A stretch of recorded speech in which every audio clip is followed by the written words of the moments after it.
Welcome back to our off-grid cabin. Today we're talking about how we deal with the wastewater at our cabin, since we don't have a septic system and we're instead using a gray water system. So I'm going to show you how we built the system. We built a French drain system off the side of our cabin that has all of the drains, and we designed it that way so it's easier for water in and water out. And it's also on the downhill side of our cabin. To build the French drain, we first started 3 years ago when we were building our cabin, and when we were digging our foundation for the tubes that our cabin is sitting on, we also dug the drain out. So we used our backhoe and we dug down into the soil, and this took a little while, but it wasn't too bad. It just took a few days to finish the whole project. And we first dug it down. My father mostly did that, and I was helping him with it, and Eric did too. In our cabin, we have a few different sources of water. We have the tub, and we have the sink in the bathroom, and we have the sink in the kitchen, and then eventually we'll hopefully have a washing machine. We have a space built for it, and we'll have water coming from that. So all those sources of water need to go somewheres, and they're going down under our cabin and into our French drain system.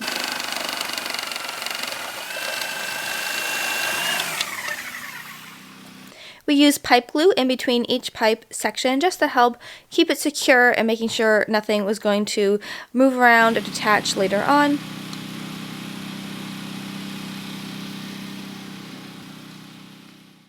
After it was dug out, we then put our pipe. So the pipe coming initially from out of the cabin a little ways is just a regular drain pipe, and that is just to bring the water a little ways away from the cabin. But we're just doing liquid. We're just doing liquids, so Maybe. as long as she's down. You get hill a little bit.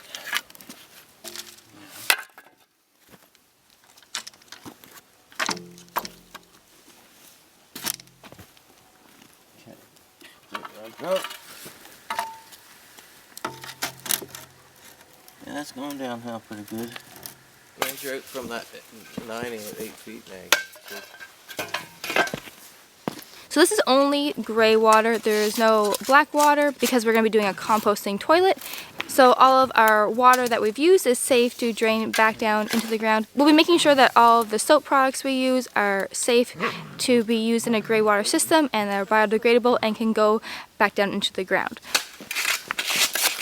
Once you get this buried, I might be able to reach across the bucket and pull. And drag it.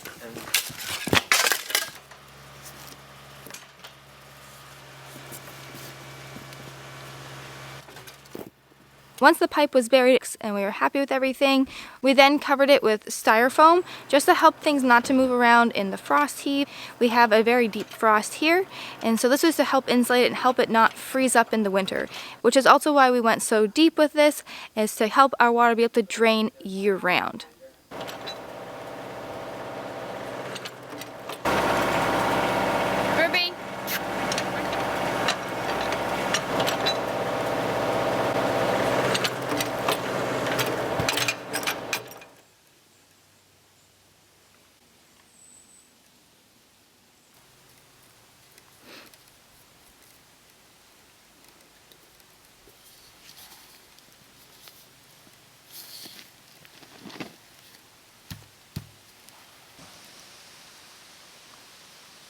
After a regular drain pipe, and it turns into a perforated pipe with holes in it, and that's going to allow the water to seep out and go through the rocks and be filtered back into the soil downhill.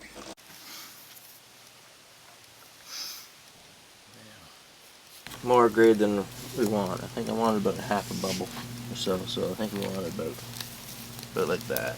About half a bubble. The reason we only wanted so just a little bit of a grade down is because we didn't want the water to just flow right down the pipe and out the other end. We wanted just a subtle slope downwards, and that would allow the water to slowly seep out instead of just running right down the end of the pipe. After the pipe was laid in place, we then put rocks around it. That's it. It's not done. That's the thickness of it? Yeah.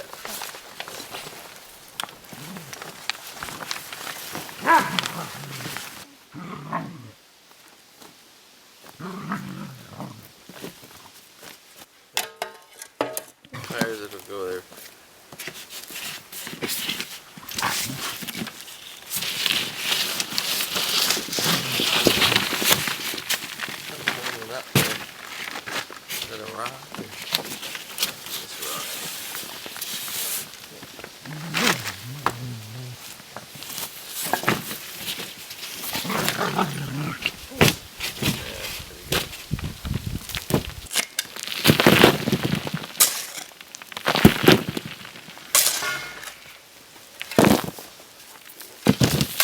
After the pipe was laid down and the rock was around it, we then put down some heavy plastic over top.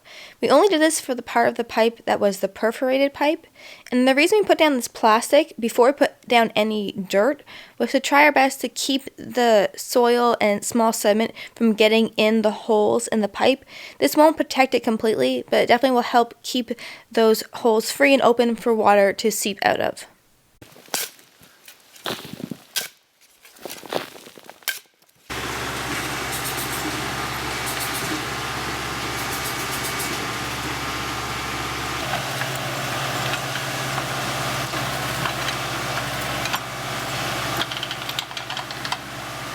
The second perforated pipe looks different like this, with just some chainsaw little cuts up the bottom, and that's just because we ran out of perforated pipe and only had solid pipe.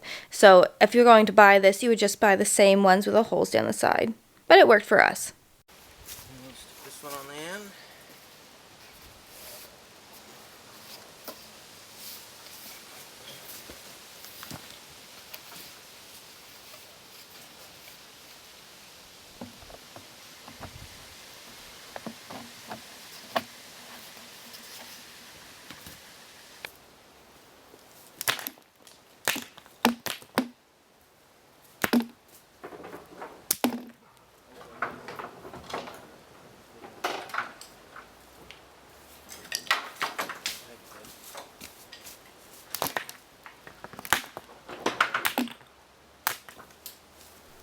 In total, our gray water drainage pipe was about 40 feet long, and that was the 4 different sections of pipe we put together.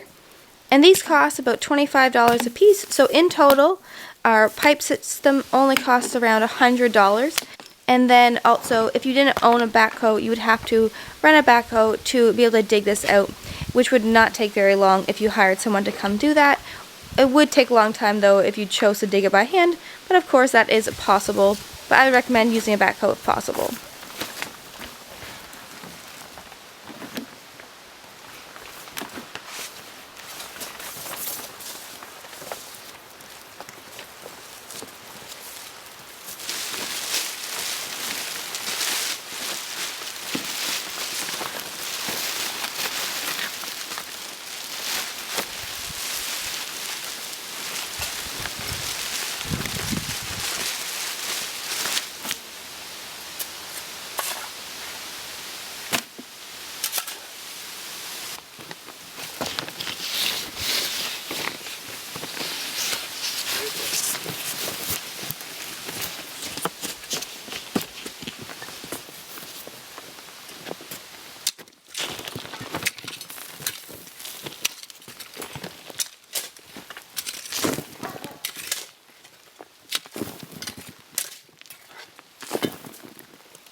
So I'm on the side of the cabin where the water comes down out and drains into our French drain, and we're going to crawl under here and I'm going to show you what it looks like. So it's pretty dark under here, so we'll see if we can have a look.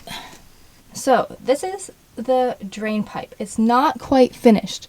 So this is where the water will come down into. So we have the drain in the cabin right up here all set up. So we have waited to cut the hole so that nothing can get up in through the drain until we're ready to actually connect it here. And then right here we have where the water is going to be flowing into. And so coming from the floor of the cabin down into here, we're going to add a bit of a filter system to catch any debris from the kitchen sink or anything like that. And so we'll have a system here that I'll show you once we have it all hooked up. And that will be our first layer of filtering. It'll probably be something like wood chips or rocks. It's quite common in the first step of a gray water system just to catch little things. And then the water will flow down into here. And then from there we have two options. So in the winter, I will have this handle pointing up, and that will cause the water to flow down here, down the pipe, and into the ground for the French drain system. Now my other option is to switch the handle, and it's kind of hard, like this. There, to move the handle, and that's going to cause the water to drain out this way, where I'm going to have it extended and have it go into a bucket so I can collect the gray water and I can use it in the summertime for watering our garden. So I don't want it flowing into a bucket all the time because in the winter it would all freeze up and I don't need the water in the wintertime. So that's why for the cold seasons we'll do the French drain, and say we're not needing the water for some reason or just don't want to have to think about it, it'll go down into the French drain system. But when we want the extra water, we'll be able to reuse that water we used in the cabin to put out into the garden. So that little lever actually came from a pool store, and it was a diversion valve, and it's a 3-way valve. It ran about $150. I had this idea in my head where I wanted to have 2 options for our gray water. I wanted to just go into the ground and filter and drain away, I don't have to think about it. And the other option was I wanted to be able to use it when I wanted it. So I wanted something where I could switch it back and forth, and then I could choose what I want to do. And so I will try to look up what it's actually called and put that in the description for you. It's not meant for gray water systems, but gray water systems are not very popular around here, and so that's just what we found and what we used. So this is where the water comes out, and then where we just were under the cabin, and then the water is flowing down here, this direction, into the woods. So when the water comes down here, it goes through the rocks and gets filtered back into the soil, and it's just nice and sloped and will flow away and then get taken up by the trees that's around it and put back just into the natural system. So that's our gray water system, and once we have everything all hooked up, I'll have to show you guys it in action and do a little review on how it's working for us. I'm quite hopeful that it'll work well. I'm quite confident in that. It's very similar to how people build French drains for water dripping off their roof and flowing away, like in an eaves trough situation.